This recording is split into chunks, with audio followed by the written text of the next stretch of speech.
here in Italy at Cranchi's Marine Test Centre to test the boat you can see behind me, the Cranchi 66 Fly. It's the flagship of their range, and with its 1400 horsepower manned diesels, we got up to an impressive 34.5 knots out at sea. It's a pretty spectacular looking boat from the outside, so let's jump on board and see what the inside has to offer. At the stern, it's this truly enormous bathing platform that really catches the eye. All you need is a net and you'd have the perfect volleyball court. If you want to do something more normal with it though, of course there's plenty of space for a tender, and launching can be easier because this is of course a hydraulic high-low platform. The only thing to be aware of though is not getting a tender so wide that it restricts access to the crew cabin here. Probably the most eye-catching part of the exterior of this boat is the use of glass, both up in the saloon and in the mid-cabin. This huge window area here, which is mirrored and looks superb out at sea, actually houses an opening port and 3 windows down to the mid-cabin.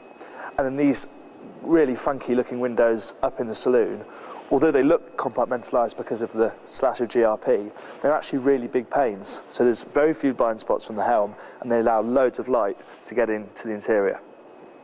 Moving up into the cockpit, and it's when you start to notice the little details, they're actually riddled all over this boat. Like the mooring gear down here, which has got a winch, nice strong fair leads. There's also a hose set into each transom gate, which is really good to see as well. They've gone to the bother of putting them in both. Moving into the cockpit itself, and above me here, there's 3 glass panels set into the flybridge, so there's plenty of light down here, even though you've got this huge overhang. Obviously, a wet bar here, which is really nice. There's also one in the flybridge, so it means that pretty much every area that you're going to be lounging in, there's somewhere to cook, and there's a sink and a fridge as well. And there's also this little second throttle station, which is great for stern tube berthing. And then there are these steps, kind of open ladder arrangement as opposed to the gelled-in steps that you're used to seeing on boats this size, but it actually works really, really well with good strong handholds up to the flybridge. So let's go and have a look. So here we are up on the flybridge, and although the sides are actually quite low all the way around, because of the way that radar arch is and the fact it's in the middle and it's so wide, it actually feels very safe up here. Obviously there's always something to hold on to, and you just feel kind of enclosed, and the feeling of safety is really good. Elsewhere you've got nice kind of standard sociable seating area just here, but the table has got some really nice details. Obviously it folds over as you'd expect, but then in the base there's actually 3 large holders for bottles of drinks so they don't roll around when you're up here. Of course, as I said down below, you've also got a wet bar up here as well as the one in the cockpit, and of course the galley, which has got a fridge, griddle and sink, plenty of place to prepare food, which is great. And then at the back in the large overhang there's a separate module which has got storage and of course works perfectly as a sunpad. At the front of the flybridge obviously you've got the helm station, which is good, nice and clear. The controls for the Rainbow plot are a little bit out of reach, but it's great to have these so close to you and so clear for the skipper. Then of course in front of the helm you've got this huge swathe of sunpad, a section just here which lifts up so you can use it as a bit of a seat when you're going along. The only issue up here is how far away the windscreen is from the flybridge helm. It is quite blustery when you're going along out at sea, and they may just want to fit in another little lip on top of the helm here to try and deflect the wind over the helmsman's head. Is this not just one of the coolest looking inside helms you've ever seen? Granted it's only for one person, but I think it looks superb and it feels great as well, and it just makes you want to jump into the seat and have a drive. So let's have a bit of a closer look. At first you think everything looks a little bit kind of too far away and things aren't quite where they should be, but actually by the time you've moved the seat in so it's nice and close to the wheel, which is also adjustable, you're nice and close and you can sit back in the chair, hand on the throttles, hand on the wheel, with a great view out. Yes, the plotter does seem a long way away, but the controls are just here, so everything's at your fingertips. And then here on the port side is Cranchi's fantastic boat management system, which basically means that you've got the entire boat on this screen, all at your fingertips, from water to lights, the generators to checking fuel.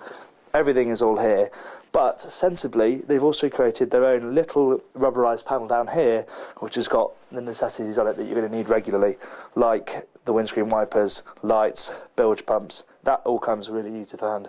It's a really sensible layout and it looks great as well. Now you may think that not many people are going to cook with themselves on a 68-foot Italian Flybridge cruiser, but I implore you to do so because the galley is absolutely fantastic. I mean, the basics are all here. Large area here for preparing food, fiddle here to stop things rolling around. Big sink, two big sinks in fact, with a detachable shower here so you can wash the plates more easily. But then it's the really small details that really make the difference, like these 3 separate chopping boards that slide in and out of their own fiddles. Then there's these tins for your spaghetti or tea if you're waiting in the soda.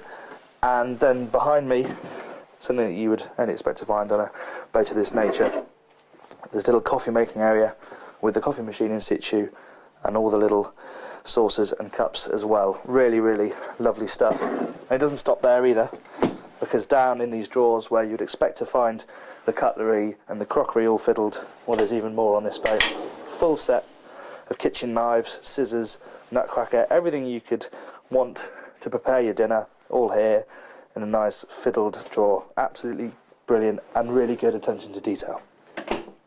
So we are in the middle of the boat in the master cabin now. It's amidships obviously, and those windows that I was talking about outside, you can see the effect in here. 3 windows there, nice ventilated port here, same on the other side, really, really good at water level. We'll come to expect it now, but still looks really, really good. The other thing to note about this cabin that's very impressive, on top of the excellent headroom all the way around, is the amount of storage. There's no less than 15 separate storage areas in here, including things like this, these great little areas here for holding bits and bobs. There's a little kind of chart locker down here. And then at the end of the bed, there's even a locker which has got a safe and a fridge in it, so the owner doesn't have to get up to the galley in the morning to have that first class orange juice. Both the master cabin ensuite and the VIP ensuite get these wonderful shower units with the multi-head shower and the drench fitting in the ceiling as well. And all 3 bathrooms on board get this stunning blue sparkly floor as well, which I think is just about the right side of blingy and looks really, really good. I really like this boat. It's thrown up quite a lot of surprises throughout the test.